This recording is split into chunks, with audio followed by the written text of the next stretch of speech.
Olá, tudo bem? Meu nome é Giovanni, sou mestrando do Programa de Pós-Graduação Profissional em Ensino de Ciências e Matemática, PPG-PSIM, da Universidade Federal do Acre, UFAC. Estou aqui para apresentar o meu artigo intitulado A Educação de Jovens e Adultos mediado pelas tecnologias da comunicação e informação como estratégias para o alcance da aprendizagem significativa. Tenho como orientador o professor doutor Antônio Igor, da matéria Teorias da Aprendizagem, do programa MP5, que é o Mestrado Profissional em Ensino de Ciências e Matemática. Nessa apresentação, nós vamos iniciar fazendo uma contextualização da educação de jovens e adultos, EJA, no nosso país e também no estado do Acre, aonde fica situada a Universidade Federal, mais precisamente na cidade de Rio Branco. Depois nós vamos observar quem são os sujeitos da EJA e os seus saberes. Vamos falar aqui que esses sujeitos eles já chegam com uma carga de conhecimento vinda da sua casa, das suas vivências pessoais. Logo após, nós vamos falar sobre as tecnologias como parceiras da educação. Que tipos de tecnologia nós podemos utilizar nas salas de aula e que podem fazer a aula ficar mais significativa para o aluno. Em seguida, nós observaremos os objetivos e a base teórica desse artigo.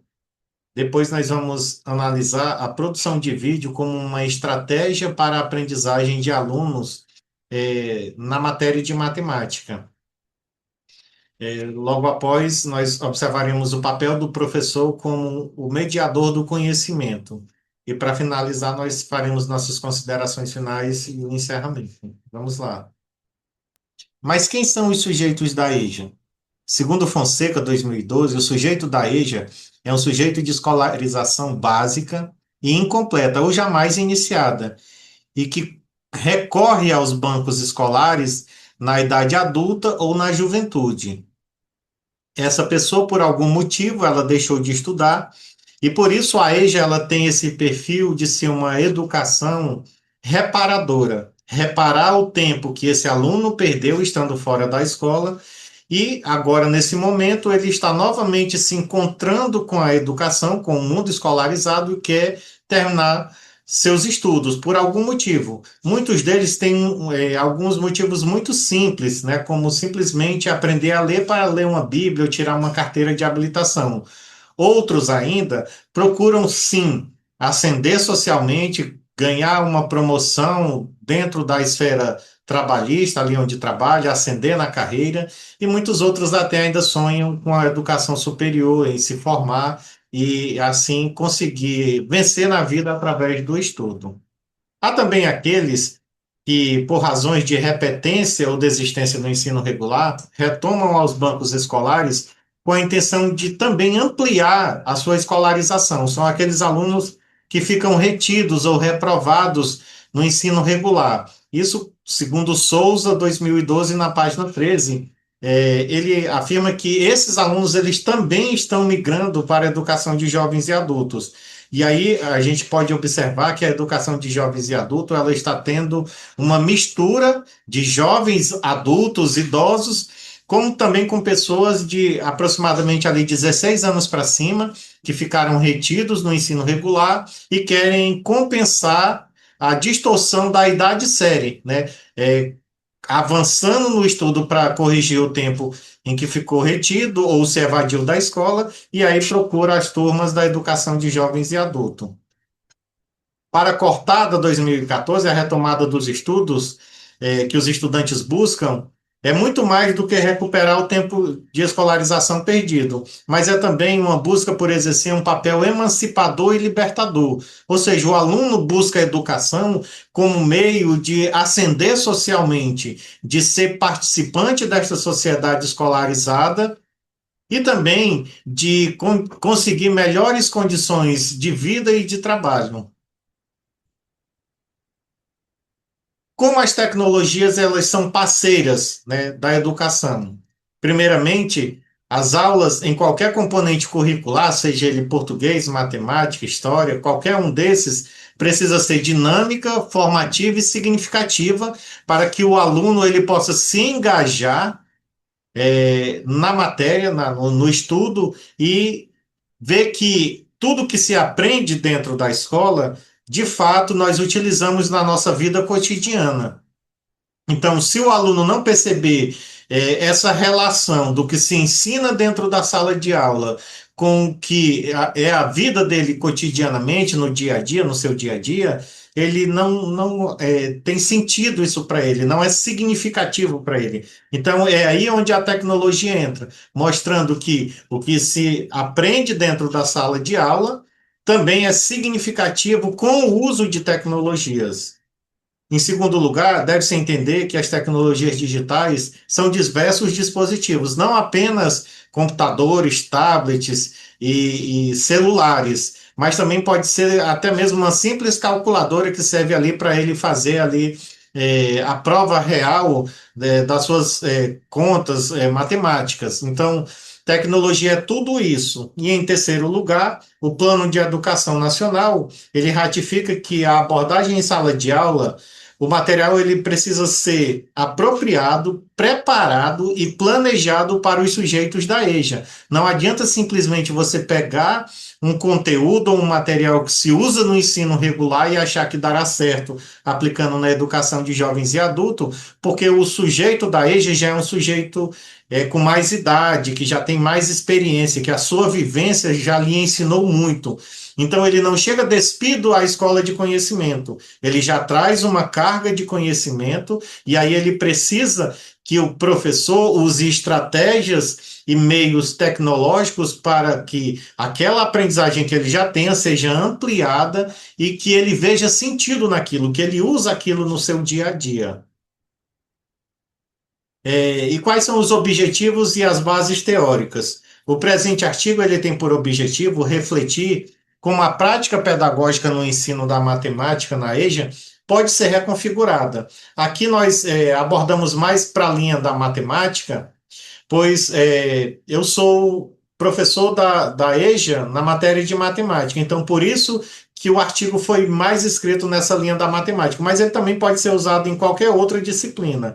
Mas como a gente pode fazer para reconfigurar, para trazer mais uma opção de que o professor possa se utilizar, possa ser uma ferramenta que o professor possa utilizar para que ele não deixe a aula de matemática meramente expositiva, mas que o aluno ele participe, ele seja também o produtor do seu conhecimento na medida que ele vai avançando, entendendo a matemática e vendo que a matemática ela está presente no seu dia a dia, está presente nas mínimas coisas nos seus afazeres diários.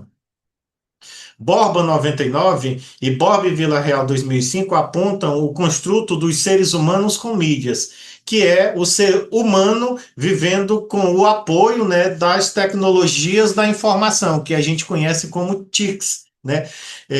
E aí o professor Marcelo Borba ele discute muito a inserção da utilização de vídeos para a produção do conhecimento dos alunos. Esses vídeos seriam produzidos pelos alunos, segundo o professor Dr. Marcelo de Carvalho Borba, esses vídeos, para que eles sejam bem aceitos pelos alunos, eles precisam ser vídeos curtos, de ali no máximo 5 minutos, para que seja uma aprendizagem bem dinâmica, né? E aí, na medida que o aluno ele se propõe a fazer o vídeo, ele roteiriza a situação do seu dia a dia e ali ensina a competência matemática e na medida que ele ensina, ele também aprende, além de trazer uma linguagem mais moderna, uma linguagem que conversa ali com os seus pares, que é de mais fácil entendimento, e aí a escola só tem a ganhar. O professor, desenvolvendo esse tipo de atividade com seus alunos na educação de jovens e adultos, ele só tem a ganhar porque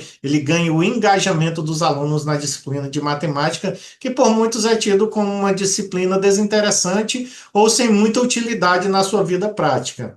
Maturana e Varela, 1995, abordam como o conhecimento é construído a partir das interações e do contexto cultural do indivíduo. Então, quanto mais está presente o contexto cultural que o indivíduo está inserido, mais vai fazer sentido para ele estudar aquilo, porque ele sabe que ele utiliza no seu dia a dia. Então, utilizar a cultura, o seu contexto de vida, para ele passar uma informação matemática através de um vídeo, isso é bastante significativo para ele, pois ele vai ver que ele mesmo utiliza isso todos os dias, no caso, a matemática aplicada no seu dia a dia. David Ausubel, 2013, página 19, afirma que a estrutura cognitiva particular do aprendiz, ela deve conter ideias ancoradas relevantes, com as quais se possa relacionar com o novo material. Ele fala nos subsunsores, que são conhecimentos prévios que o aluno já traz, né? Então, o aluno ali ele já traria uma certa carga de conhecimento para a produção desse material. Ele teria relevância, porque seria um conhecimento significativo para ele, uma vez que ele está usando a própria vida, o próprio convívio, como exposição para a produção desse vídeo, né? E aí ali teria as ancoragens, e assim nós conseguiríamos a aprendizagem significativa. A produção de vídeo como uma estratégia de aprendizagem. E aí, no artigo, nós colocamos a produção de vídeos matemáticos na educação de jovens e adultos como uma importante aliada, né, para alcançar-se a aprendizagem significativa. No contexto amazônico, do qual o Acre está inserido, né, nós podemos observar que existe muitas vivências que não são bastante conhecidas por alguns alunos, como, por exemplo, a navegação ou tantas outras vivências, a agricultura, o extrativismo, que o aluno ele faz no seu dia a dia, e aí nós nos utilizaríamos disso para transmitir o conhecimento matemático através de uma linguagem bem cultural, né, carregada de cultura ali, da cultura, da vivência daquele aluno no seu meio ali, onde ele está inserido. David Ausubel também fala, no processo de subsunção, as ideias subordinantes pré-existentes fornecem ancoragem à aprendizagem significativa de novas informações. Então, à medida que ele já traz o conhecimento, fica mais fácil ele conseguir entender aquele conhecimento matemático, uma vez que aquilo já faz parte da vida dele, e ele começa a reconhecer isso e aí consegue transmitir com maior fluência, pois não será nada novo, será apenas algo que ele já vive no seu dia a dia, convive com aquilo, e aí apenas roteirizará e gravará o vídeo, e aí o professor ele ajudará nas edições e na produção também do roteiro. E aí o papel do professor, né? Nós também abordamos no artigo qual o papel do professor nessa atividade, nessa nova estratégia que visa ser mais uma aliada do professor de matemática na educação de jovens e adultos. O professor ele passa a ser um mediador, né? Ele vai mediar ali a atividade, orientando, né? Observando ali o roteiro se está em acordo com o que fala ali, no caso a matéria, né? E aí o professor também ajudará na edição do vídeo, né? O professor deve ainda interrelacionar o conteúdo a ser estudado com as vivências cotidianas daquele aluno para que aquela aprendizagem ela seja mais interessante, seja mais significativa para ele e que ele já consiga falar com bastante claridade e simplicidade sobre aquele conteúdo inserido na sua vivência. A presença do professor também deve ser constante nesse processo para favorecer a mediação e a compreensão correta dos conceitos em cada vídeo, pois essa presença contribui para o envolvimento da atenção do aluno, o planejamento estabelecido, ensinando o mesmo a seguir regras e a usar de forma adequada e responsável as ferramentas digitais e tecnológicas. E qual é o contexto aqui do meu estado, do estado do Acre, né? A realidade marcada por agricultura, extrativismo, serviço e comércio local. Então, em alguns locais ainda existe o extrativismo da borracha, né, tirar o látex da seringueira, né? E aí, com a produção desses vídeos, os conceitos matemáticos, né, de conceitos aliado aos conceitos matemáticos, os alunos vão criar um ambiente vivo, produtivo e, sobretudo, significativo. Mas, ao mesmo tempo, eles podem resolver situações, problemas autênticas, interagindo uns com os outros. E por que atividades e situações, problemas autênticas? Porque aí vai acontecer lá no cotidiano dele, coisa que não é comum a outras comunidades, a outros locais, tanto do estado quanto do país. Com isso, o aluno ele vai estar também, de certa forma, difundindo a sua cultura, né, através ali da matemática, que seria, no caso, a etnomatemática.